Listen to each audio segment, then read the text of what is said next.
Wijaya absen 5 kelas 6 Ini adalah tas siaga bencana. Tas siaga bencana adalah tas yang dipersiapkan untuk keadaan darurat seperti bencana alam dan lain-lainnya.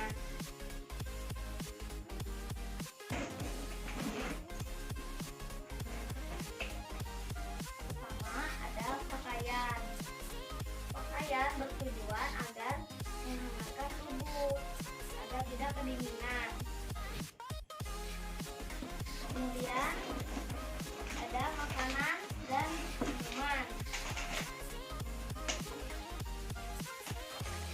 Makanan dan minuman bertujuan agar kita tidak kelaparan dan tidak dehidrasi.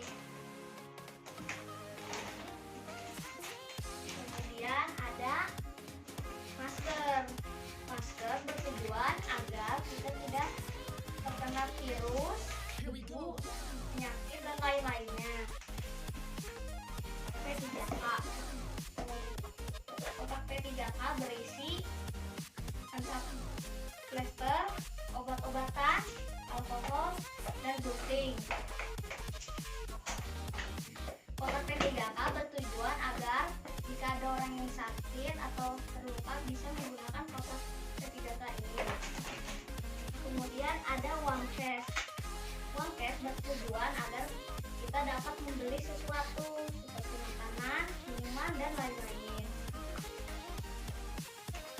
Kemudian ada senter. Senter bertujuan sebagai alat penerangan saat waktu malam dan gelap.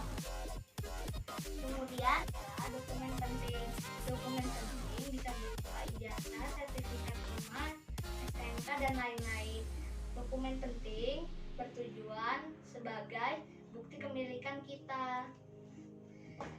Demikian penjelasan isi tas siaga bencana. Terima kasih. Wassalamualaikum warahmatullahi wabarakatuh.